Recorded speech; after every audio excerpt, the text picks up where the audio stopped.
Major 3টি বড় প্রশ্ন রয়েছে রাইডার্স টু দ্য সি থেকে, যেগুলো পড়ে গেলে তোমাদের পরীক্ষাতে এইচএস 2026-এ তোমাদের কিন্তু কমন পাওয়ার চান্সেস অনেকটাই বেশি। আরও কয়েকটা বড় প্রশ্ন রয়েছে যেগুলো এই ভিডিওতে আমরা ডিসকাশন করব। টোটালি 8টা বড় কোশ্চেন যে রয়েছে আমরা ডিসকাস করে নেব, কিন্তু তার মধ্যে মেজর 3টি অবশ্যই পড়ে যেতে হবে, সেগুলো এই ভিডিওতে আমরা আজ আলোচনা করব। হ্যালো গাইস, আমি হলাম তোমাদের SBR স্যার।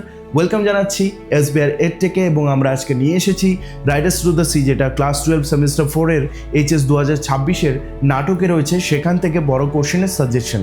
মনে রাখবে, ছোট কোশ্চেন এই নাটক থেকে আসবে না, শুধুমাত্র বড় কোশ্চেনগুলোই আসবে। তো মেজর 3টি প্রশ্ন জানার জন্য তোমাদের কিন্তু ভিডিওটা পুরোটা দেখতে হবে, আর যারা দেখবে না তাদের কিন্তু মার্কস এখান থেকে অনেকটাই ছাড়া যাবে, আমি আগেই বলে রাখলাম।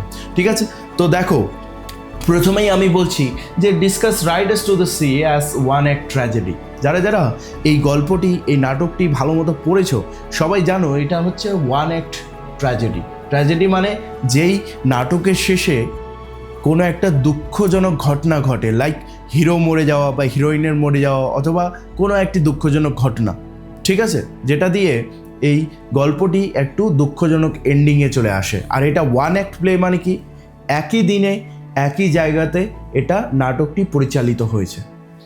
এরপরে এটা খুব বেশি ইম্পর্টেন্ট, এই যে কোশ্চেনটা আছে এটা খুব বেশি ইম্পর্টেন্ট যদি তোমরা রাইডার্স টু দ্য সি এই নাটকটি থেকে ভালো মতো জানতে চাও কোনটা বেশি ইম্পর্টেন্ট। ঠিক আছে, এটা খুব বেশি important. Short character of sketch of মরিয়া। মরিয়া এখানে আমাদের মূল চরিত্র, সবার মায়ের নাম হচ্ছে এখানে, মানে সব যতগুলো ক্যারেক্টার আছে সবার মায়ের নাম হচ্ছে মরিয়া, তাই না? যেমন মাইকেল, বার্টলে রয়েছে, নোরা রয়েছে, ক্যাথলিন, তাদের মায়ের নাম মরিয়া। মরিয়া এই যে ক্যারেক্টারটা রয়েছে, মরিয়া ক্যারেক্টারটার চরিত্রটা বিশ্লেষণ করো। ঠিক আছে, এখানে তার চরিত্রটা মা হিসেবে, বা সে একজন যোদ্ধা হিসেবে, সে এতগুলো ছেলে হারালো, এতগুলো মানে ছেলেকে সমুদ্রে সে যাতায়াত করতে মানা করলো, তবুও তারা সমুদ্রে গিয়ে ডুবে গেল, তার স্বামীকে হারালো, শ্বশুরকে হারালো, এই হিসেবে তুমি এর ক্যারেক্টার চরিত্র লেখো। এটার কিন্তু মরিয়াকে নিয়ে, মানে এই ক্যারেক্টারকে নিয়ে যে কোনো কোশ্চেন আসুক না কেন, তুমি এটা অ্যান্সার লিখে দিলেই হয়ে যাবে। তো এটাও খুব ইম্পর্টেন্ট। তাহলে প্রথমটা যতটা ইম্পর্টেন্ট, এটা ততটাই ইম্পর্টেন্ট। এই দুটো হয় এটা আসবে, নয়তো এটা আসবে, একদম এটা ধরা বান্ধা যে হয় উপরেরটা আসবে না হলে এটা আসবে। আর দুটো চলে আসলে তো তোমাদের সত্যি একদম গ্যারেন্টিড কমন হয়ে গেল, তাই না? এরপরে describe Riders to the Sea as destiny versus fate. Riders to the Sea যে নাটকটা রয়েছে, এখানে ভাগ্য বনাম নিয়তির কথা বলা হয়েছে, মানে ভাগ্যের সঙ্গে নিয়তির লড়াই। এবার ভাগ্য আর নিয়তি আলাদা কীভাবে? বার্টলে নিজের ভাগ্য বদলানোর জন্য সে গালওয়ে ফেয়ারে ঘোড়াগুলি নিয়ে যাওয়ার চেষ্টা করলো, কিন্তু তার নিয়তিতে, মানে তার এই কপালের মধ্যে লেখা ছিল মৃত্যু, তাই না? সমুদ্রে গিয়ে সে ডুবে মরে গেল। তো এটাই হচ্ছে এই গল্পের এইখানকার এই কোশ্চেনের মানেটি। ঠিক আছে, 5 নম্বর কোশ্চেনটিও সেম। 4 নম্বরটি আমি পরে ডিসকাস করি। 5 নম্বরে দেখতে পাচ্ছ নিশ্চয়ই যে explain the meaning of the title, sorry 5 নম্বর না, এটা হচ্ছে 6 নম্বর। তোমরা একটু উঠিয়ে এটা দেখাতে হবে যে সিনজ মানে লেখক কী করে struggle between man and the sea দেখিয়েছে।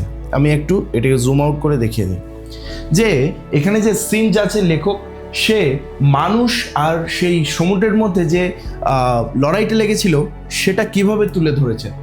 আচ্ছা, এই লড়াই কি মানুষ জিতেছিল নাকি সমুদ্র জিতেছিল, সেটার কথা বলা হয়েছে। যদি এটা পড়ে নাও তাহলে এটা কমপ্লিট হয়ে গেল। মানে ডেস্টিনি ভার্সেস ফেট মানে হচ্ছেই ম্যান ভার্সেস সি। ঠিক আছে, তো এই দুটো কোশ্চেনের মধ্যে এটা পড়লেও হবে, এটা পড়লেও হবে। চেষ্টা করবে দুটো লিঙ্ক করে পড়ার, মানে যাতে সমুদ্রের কথাটা থাকে, যাতে ভাগ্যের কথাটা থাকে। আমি বলবো এই 3 নম্বরটা ভালো মতো প্রিপেয়ার করো।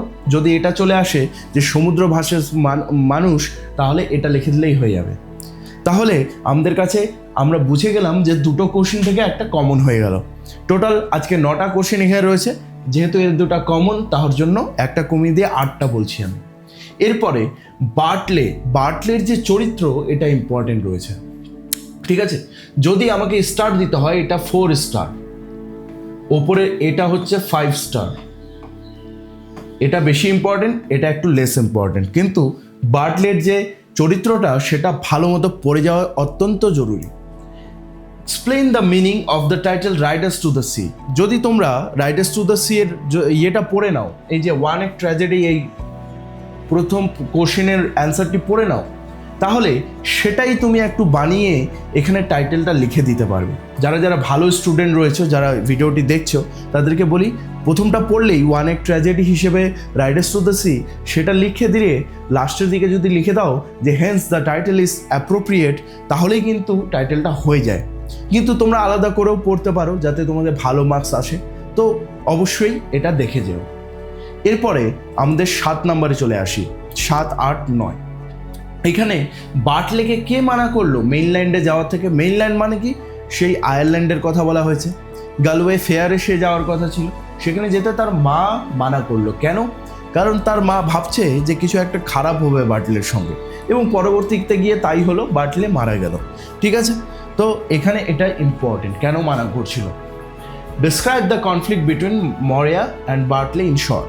বার্টলে আর মরিয়ার মধ্যে ঝগড়া বেঁধে গেছিল, মানে বার্টলেকে মরিয়া যেতে দিবে না আর বার্টলে যাবেই, এটা নিয়ে সেই ঘটনাটি সংক্ষেপে লেখো। এবং শেষ question, character sketch of Nora and Cathleen. তাহলে নোরা আর ক্যাথলিন বোন হিসেবে তাদের চরিত্র কেমন ছিল সেটাও লিখতে হবে, আর তারা কিভাবে দাদাবিহীন একটা সংসার চালাচ্ছিল, পরিবার চালাচ্ছিল, যেখানে তাদের সব দাদাগুলো মারা গেল, সেটাও লিখতে হবে।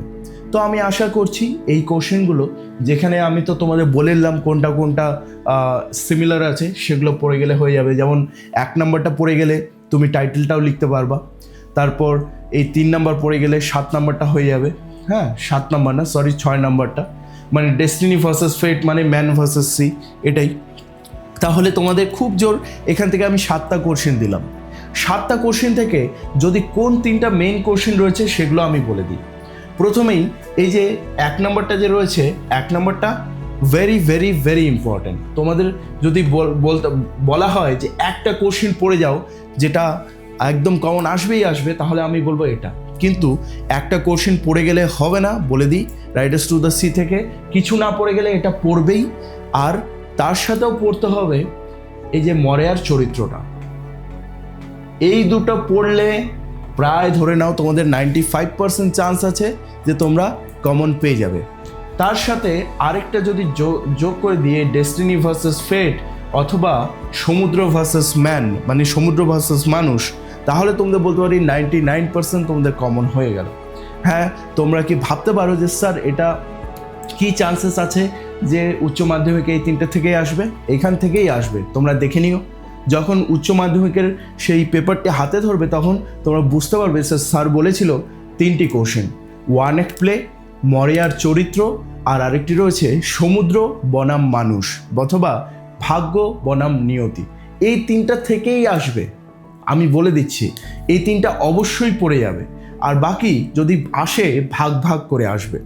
মানে তোমাদের নাটক থেকে কটা কোশ্চেন আসবে? 2টার মধ্যে লিখতে হবে কটা? 1টা, তাই না?